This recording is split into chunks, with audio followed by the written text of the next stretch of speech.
कराची, पाकिस्तान का सबसे बड़ा शहर। इस शहर पर हमेशा किसी न किसी का कब्जा रहा है, कभी गैंगस्टर्स का, कभी पॉलिटिकल पार्टीज़ का और कभी एजेंसीज का।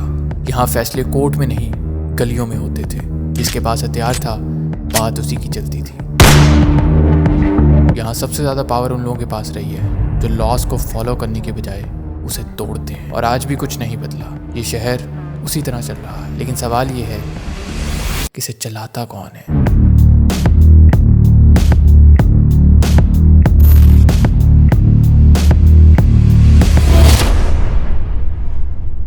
1980s लियारी, कराची का सबसे पुराना एरिया।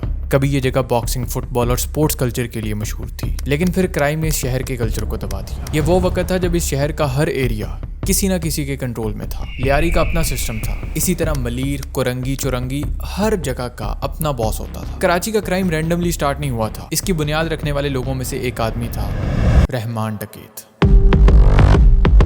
नाम था सरदार अब्दुल रहमान बलोच। लियारी का रहने वाला, लेकिन उसका नाम पूरे शहर में चलता था। क्राइम उसके खून में था। उसका बाप और उसका चाचू 1960s से ड्रग स्मगलिंग में इन्वॉल्व थे। अपने बाप को देखकर रहमान भी बहुत यंग एज में बुरे कामों में इन्वॉल्व होने लगा। उसने सिर्फ 13 साल की उम्र में किसी को चाकू मार दिया था। और कुछ लोगों का ये भी कहना है कि उसने अपनी माँ का भी कत्ल किया, क्योंकि उसका ताल्लुक किसी राइवल गैंग के मेंबर से था। रहमान का असली राइज हुआ 2001 के बाद, जब उसने पीपल्स अमन कमेटी बनाई, जहाँ ड्रग्स, भत्ताखोरी, वेपन्स, इन सब चीजों का काला धंधा किया जाता था। लियारी के कुछ लोग उसे हीरो भी मानते थे, क्योंकि अक्सर वो लोगों के काम भी करता था। लेकिन कुछ लोगों के लिए वो सिर्फ एक गैंगस्टर था, जिसका इन्फ्लुएंस दिन ब दिन बढ़ता जा रहा था।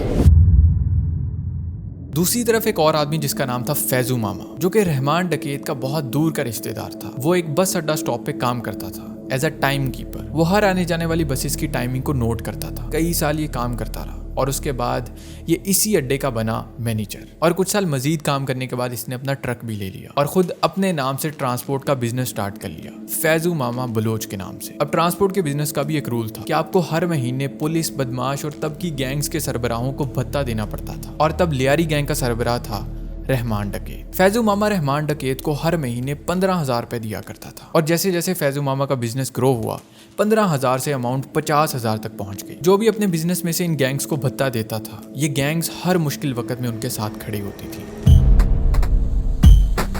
वक्त गुजरता गया और धीरे धीरे रहमान डकैत का इन्फ्लुएंस कम होना शुरू हो गया। ये समझ लें कि ये वक्त रहमान का डाउनफॉल होने वाला था। और इसी दौरान नई नई गैंग्स भी जन्म ले रही थी। इन्हीं गैंग्स में से एक आदमी था अरशद पप्पू। अब अरशद पप्पू भी अपना रौब जमाना चाहता था। जब उसे ये पता चला कि रहमान डकैत लोगों से भत्ता वसूल करता है मंथली बेस पे, तो उसने भी ये करने का सोचा और फैजू मामा को कॉल की कि आज के बाद भत्ता तुम रहमान डकैत को नहीं बल्कि मुझे दिया करोगे। फैजू मामा ने अरशद पप्पू की इस बात को इग्नोर किया और साफ साफ इनकार कर दिया। और इसी बात ने अरशद पप्पू को भड़का दिया। इसी ना की वजह से अरशद पप्पू ने फैजू मामा को कत्ल करने की प्लानिंग की, ताकि वो लोगों पे अपना रौब जमा सके कि जो भी मुझे भत्ता देने से इनकार करेगा उसके साथ वही होगा जो फैजू मामा के साथ होने वाला था। कुछ महीने गुजरे, अरशद पप्पू ने फैजू मामा को किडनैप किया और उसका कत्ल कर दिया। और सरेआम इस कत्ल की जिम्मेदारी भी ली कि फैजू मामा को हमने मारा है, क्योंकि इसने हमें भत्ता देने से इनकार किया था। वहीं पे दूसरी तरफ 9 अगस्त 2009 को पुलिस इनकाउंटर में रहमान डकैत की मौत हो जाती है। रहमान तो इस दुनिया से चला गया, लेकिन उसकी जगह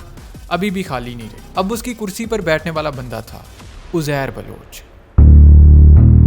उज़ैर बलोच फैजू मामा का बेटा था, जिसके सर पर पहले से ही अपने बाप के खून का बदला सवार था। अब ये गैंग वॉर बहुत आगे निकलने वाला था। हर गली, हर बिल्डिंग, हर बिजनेस, सब कुछ उज़ैर की परमिशन से चलता था। हर काम के लिए अलग अलग बंदा था। कोई पैसे कलेक्ट करता था, कोई फायरिंग स्क्वाड चलाता था और कोई पुलिस के साथ सेटिंग करता था। और सबसे डेंजरस चीज, उज़ैर पॉलिटिक्स में लिंक्ड था। पीपल्स पार्टी के लोग उसको सपोर्ट करते थे और उस दौर में इलेक्शंस भी उसकी मर्जी से होते थे। एंड उज़ैर के अगेंस्ट 200 से ज्यादा केसेस थे। बंदे उठाना, जिंदा जला देना और दुश्मनों को सरेआम गोली मार देना, ये सब कुछ बहुत आम बात थी। लेकिन ये सब कुछ होने के बावजूद भी वो बहुत आराम से घूमता था, क्योंकि उसके पीछे सियासत थी। उज़ैर का टेरर इतना ज्यादा बढ़ चुका था कि लोग उसका नाम लेने से भी डरते थे। लियारी उसका किंगडम बन चुका था और उस किंगडम में सिर्फ एक ही बंदे का रूल चलता था, उज़ैर बलोच का।